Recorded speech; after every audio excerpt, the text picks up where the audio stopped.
Baik, terima kasih. Sebelumnya, Assalamualaikum warahmatullahi wabarakatuh. Saya bangga sekali dan senang sekali bisa bertemu Bapak Ibu di sini. Mungkin tadi sampai MC-nya nyari-nyari narasumbernya mana gitu. Jadi tidak ada tampang narasumber begitu ya. Tidak apa-apa, karena beginilah profil kalau dari Dinas Kesehatan Kabupaten Bapak. Mohon izin kami memberanikan diri untuk menyampaikan bagaimana penerapan aplikasi EPPGBM di Kabupaten Sleman, begitu Bapak. Terima kasih, langsung saja. Nanti kami akan menyampaikan beberapa hal terkait dengan EPPGBM. Tadi moderator sudah menyampaikan apa itu EPPGBM. Beberapa teman yang mengambil studi lanjutan melakukan penelitian tentang EPPGBM. Artinya beberapa sudah terpapar mengenai aplikasi ini gitu nggih. Nah, untuk aplikasi EPPGBM ini kita kepotong ya. Baik. Dasarnya seperti ini. Untuk arah perbaikan program gizi ada 4 dan di situ untuk di poin yang keempat yaitu tentang peningkatan sistem kewaspadaan pangan dan gizi. Nah, itu untuk dasar pelaksanaan EPPGBM. Kemudian program pembinaan gizi masyarakat di situ mengamanatkan di dalam surveillance gizi di situ bahwa untuk pencatatan dan pelaporan melalui elektronik pencatatan pelaporan gizi berbasis masyarakat.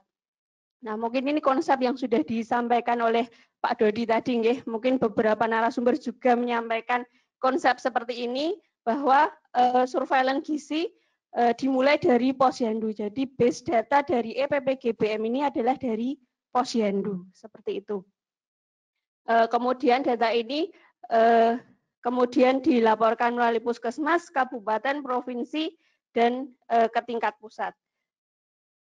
Nah, ini mengenai gambaran umum di wilayah Kabupaten Sleman. Gambarnya atau petanya memang kalau Kabupaten Sleman karena ada Gunung Merapi itu ternyata petanya juga ada korelasinya ya. Petanya seperti Merapi, seperti itu. Luas wilayah kami 574,82 km persegi. Yang perlu kami tekankan, kita punya balita 61.662 balita. Ibu hamilnya 15.206. Kemudian kita punya 25 puskesmas dan posyandunya ada 1.530 posyandu dan update terbaru itu sudah tambah posyandunya tambah 3 lagi jadi 1.533. Kemudian kita punya kader aktif 5.325 nutrisionis puskesmas yang mengawal aplikasi EPPGBM ini di tingkat puskesmas kita ada 74 orang nutrisionis yang terbagi di 25 puskesmas, 48 diantaranya PNS, kemudian 26 diantaranya adalah tenaga kontrak BOK dan BLUT. Untuk dinas kesehatan kita punya 2 nutrisionis dan 1 staf, seperti itu. Kemudian ini adalah masalah gizi di Kabupaten Sleman. Ini berdasarkan pemantauan status gizi PSG yang kami lakukan setiap tahun gitu. Jadi menggunakan data dari kabupaten, bukan mengambil data survei dari Riskesdas dan lain sebagainya, tapi ini adalah data kabupaten dengan kurang lebih 80% balita yang dipantau. Wastingnya mengalami penurunan dari 2018 ke 2019, kemudian stuntingnya juga turun dari 2018 ke 2019, sedangkan untuk underweight-nya kita mengalami peningkatan.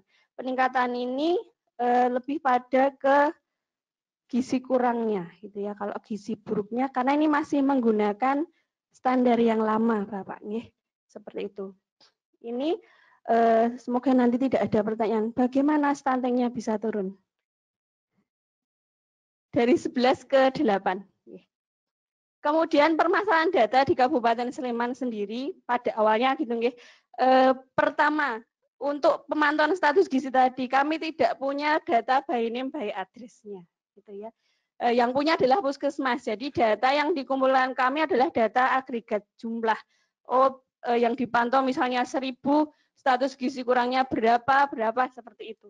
Jadi kita tidak punya, kemudian keterbatasan SDM untuk merekapitulasi data seperti itu dari 25 Puskesmas, termasuk teman-teman yang di Puskesmas gitu, karena ada beberapa Puskesmas itu yang punya balita hampir 4.000 balita, satu Puskesmas. Kemudian pada akhirnya ketika kita terbatas SDM-nya, kemudian tidak ada by name by address-nya, hasil pemantauan status gizi ini kemudian diselesaikan tidak tepat waktu, gitu ya. Yang kita targetnya itu bulan Februari, gitu ya. Itu biasanya sampai akhir tahun baru selesai datanya. Dan kita di tingkat kabupaten juga mengalami kesulitan ketika ditanyakan dari SKPD terkait, seperti itu ya. Berapa stuntingnya, berapa gizi buruknya, karena kita tidak punya data yang by name dan kita tidak bisa mengakses langsung tingkat puskesmasnya. Kemudian ada dukungan kebijakan terkait dengan hal tersebut, yaitu PMK nomor 14 2019 tentang pelaksanaan teknis surveillance gizi. Kemudian juga ada PMK nomor 3 2019 di mana di situ ada juknis dana alokasi khusus non fisik bidang kesehatan. Hubungannya apa? Tadi itu kami menyampaikan kita punya nutrisionis BOK. Nah, karena adanya juknis tersebut kita bisa melakukan kontrak nutrisionis BOK di tahun 2019. Terkait dengan kebijakan yang baru kita masih menunggu ya, karena informasinya ada kebijakan baru lagi. Oleh karena itu, di dalam penerapan EPPGBM ini di Kabupaten Sleman kita mulai dari kegiatan ada orientasi, baik orientasi di tingkat kabupaten dan provinsi, kemudian pengambilan data, dan kemudian dilakukan input di dalam aplikasi PPGBM, kemudian data yang ada nanti divalidasi, nanti kita akan tampilkan data-data mana sih yang perlu dilakukan validasi, kemudian ada intervensi, kemudian hasilnya kita diseminasikan di tingkat kabupaten maupun di tingkat kecamatan untuk teman-teman puskesmas. Begitu kemudian ada evaluasi di tingkat puskesmas maupun di tingkat kabupaten. Ini ada foto-fotonya, orientasinya, termasuk terakhir kita melakukan orientasi kepada tenaga ahli pendamping desa, seperti itu, karena amanat dari pusat untuk kita harus berkoordinasi dengan tenaga ahli, termasuk kalau sudah ada kader pembangunan manusia atau KPM, kita juga harus berkoordinasi juga, tapi untuk Sleman memang kita belum terbentuk KPM-nya, seperti itu. Kemudian entry-nya di beberapa puskesmas tempat kami, selain dari nutrisionis BOK, entry datanya dibantu juga oleh kader. Jadi mungkin kadernya mungkin akan berbeda dengan teman-teman yang mungkin dari luar Jawa, termasuk tadi ya yang aksesnya susah seperti di Aceh dan lain sebagainya. Kalau di tempat kami, alhamdulillah akses dari geografi sangat mudah, kemudian internetnya juga lancar seperti itu, tidak ada masalah. Jadi kader juga membantu input data EPPGBM ini. Kemudian ada proses validasi data, jadi ketika ditemukan data yang ekstrim, dilakukan validasi, termasuk jika ditemukan ada di situ, di dalam EPPGBM itu ada warningnya ketika ada stunting dan sebagainya, kita lakukan validasi. Jadi kalau tadi data dasarnya itu dari kader yang melakukan pengukuran, ketika validasi itu petugas yang turun ke lapangan, bisa ke posyandunya langsung, atau langsung ke rumah si balita, seperti itu. Kemudian ada evaluasi di tingkat puskesmas maupun di tingkat kabupaten, termasuk kita secara berkala mengundang teman-teman yang melakukan input data. Di situ kita akan melakukan evaluasi, termasuk ketika ada permasalahan-permasalahan yang ditemukan, dibahas di situ dan kita selesaikan. Dan karena sekarang eranya pakai WhatsApp, jadi semua juga sudah ada grupnya gitu ya. Ketika ada masalah bisa langsung kontak dengan Pak Dahlan yang mengawal aplikasi ini gitu. Jadi akan segera dilakukan tindak lanjut. Kemudian pemanfaatan datanya, data status gizinya cepat dan akurat, jadi kita akan lebih cepat mendapatkan data status gizi, berbeda dengan tahun-tahun sebelumnya kita lama sekali gitu ya, sampai berbulan-bulan, bahkan sudah sampai 1 tahun status gizinya nggak ketemu. Begitu ketemu, datanya sudah data yang dahulu kala, sudah bulan Februari, ternyata sekarang sudah lulus usia balitanya atau sudah menjadi status gizinya sudah berubah. Kemudian intervensi bisa lebih cepat dilakukan gitu ya, karena sudah keluar alert warning-nya gitu ya. Jadi ketika ada masalah akan segera dilakukan intervensi. Kemudian bisa digunakan untuk advokasi ke lintas sektor, dan ini sudah digunakan oleh tenaga ahli pendamping desa. Jadi datanya terutama yang untuk stunting ya, itu per desa itu sudah diakses oleh tenaga ahli pendamping desa untuk di tempat kami, sehingga data ini akan sangat bermanfaat gitu, sehingga kita perlu bantuan dari semua pihak gitu. Kemudian data penerima PMT-nya tepat karena tadi sudah permasalahannya apa, kemudian akan ditemukan, divalidasi, oh ternyata memang bermasalah. Kemudian akan diberikan PMT sesuai dengan permasalahan yang ada. Kemudian datanya bisa tersedia mulai dari tingkat posyandu, bahkan BAINIM-nya sudah ada ya. Jadi posyandu per posyandu sudah bisa, kemudian sampai di tingkat kabupaten. Seperti itu, kemudian bisa diakses kapan saja.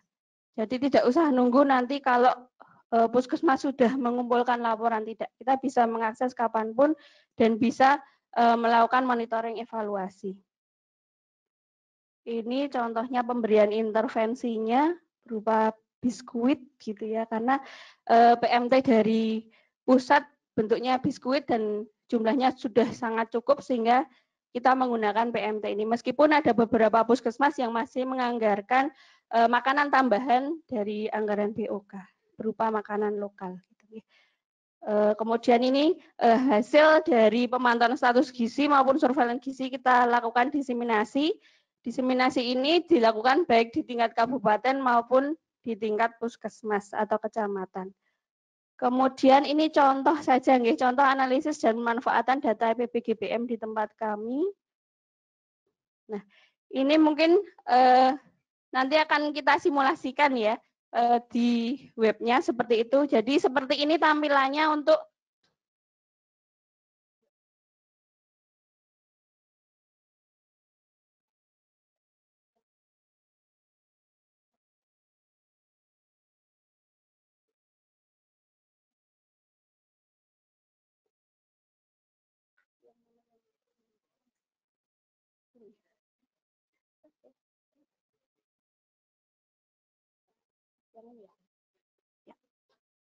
nggak begitu jelas, nggak apa-apa.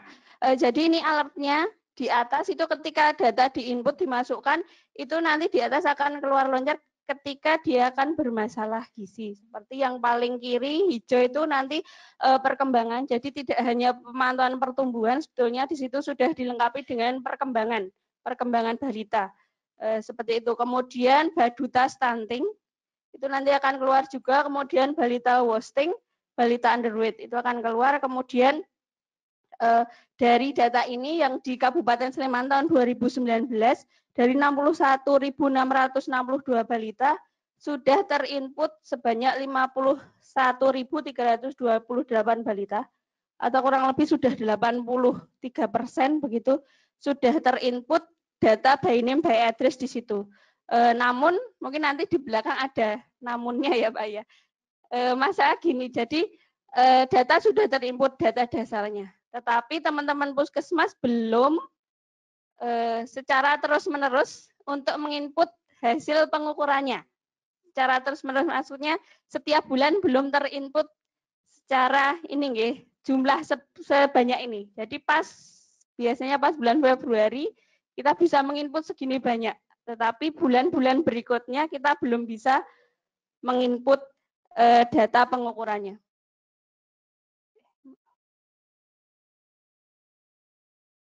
Ini data sasarannya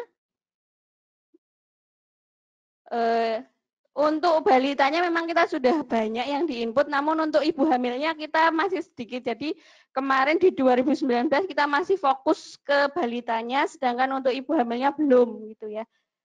Seperti itu, masih sangat rendah, hanya beberapa puskesmas yang menginput ya itu. Kemudian tertinggi input itu ada di Puskesmas Pakem, notabene Puskesmas Pakem itu adalah salah satu wilayah kami yang punya balita stunting tertinggi di Kabupaten Sleman, seperti itu. Kemudian ini rekapitulasi, jadi ketika nanti data sudah terinput, kita bisa langsung menarik data ini dari EPPGBM tersebut. Jadi tidak usah nunggu dari puskesmas ngumpul, saya balitanya berapa ribu, status gizinya yang ini berapa, tidak. Kami dari kabupaten bisa langsung ambil data ini. Seperti itu. Ini 2019. Kemudian Baduta stunting menurut puskesmas di Kabupaten Sleman seperti ini. Ini pun belum semua balita masuk ya, karena tadi masih 80%-an. Tertinggi di Minggir, jadi di wilayah timur kami yang berbatasan dengan teman-teman di Kulon Progo, yang saat ini sudah menjadi lokus penanganan stunting. Minggir itu selalu menjadi 5 besar stunting di Kabupaten Sleman. Kemudian ini ada Cangkeringan, Cangkeringan juga tinggi ya.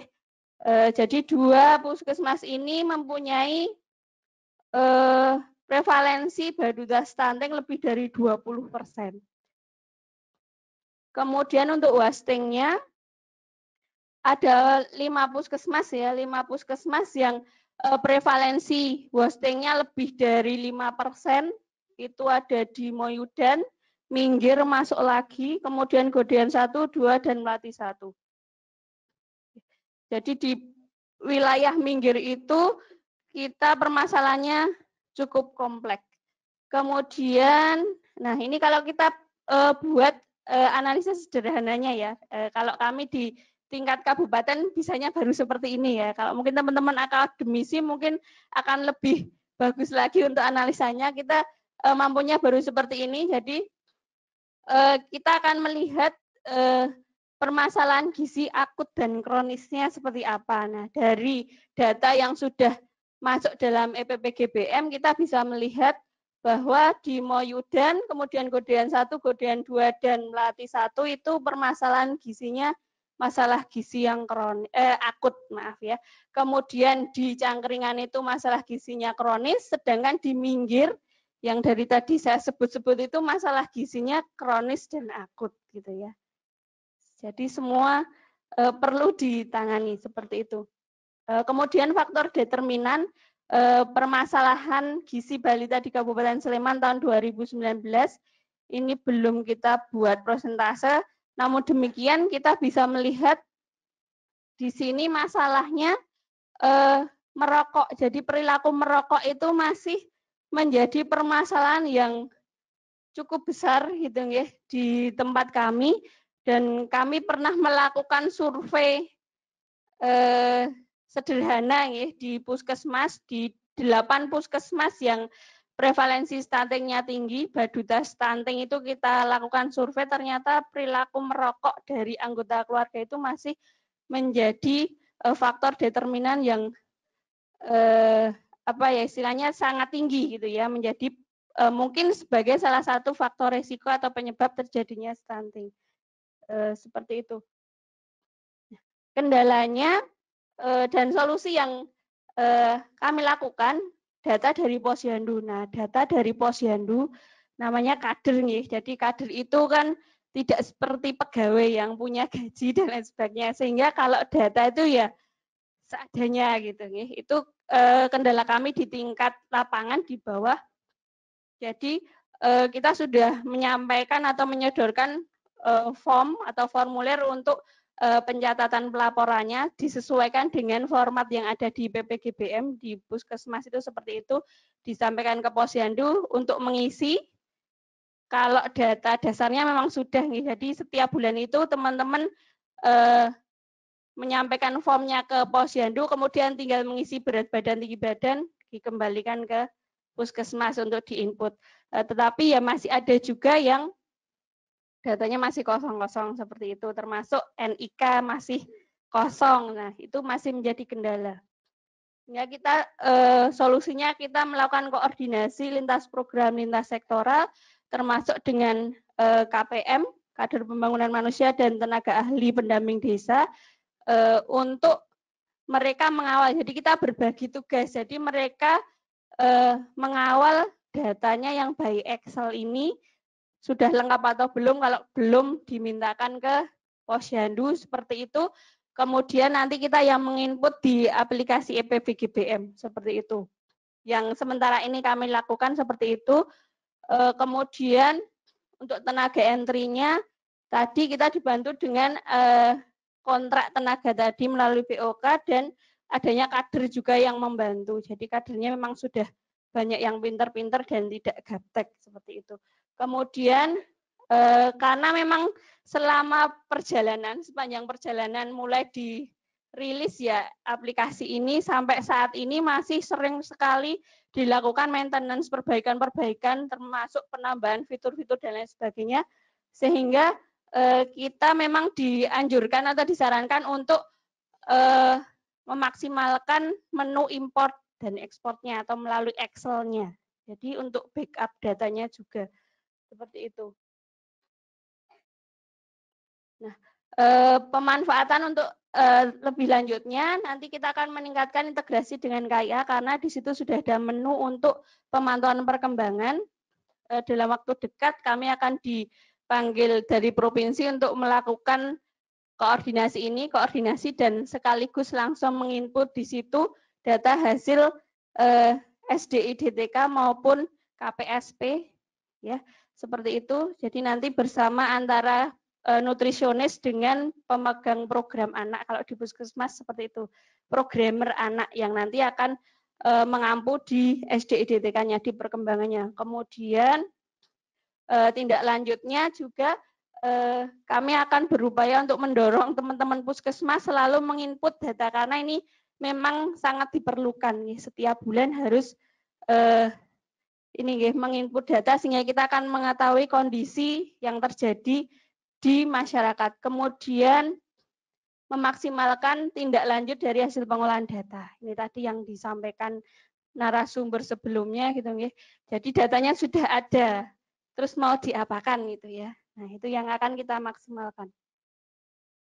Kemudian kesimpulan dari yang kami sampaikan tadi bahwa aplikasi EPBGBM ini sangat membantu bagi kami. Sebetulnya itu lebih ke tingkat puskesmas sebetulnya ya, yang lebih terbantu gitu ya.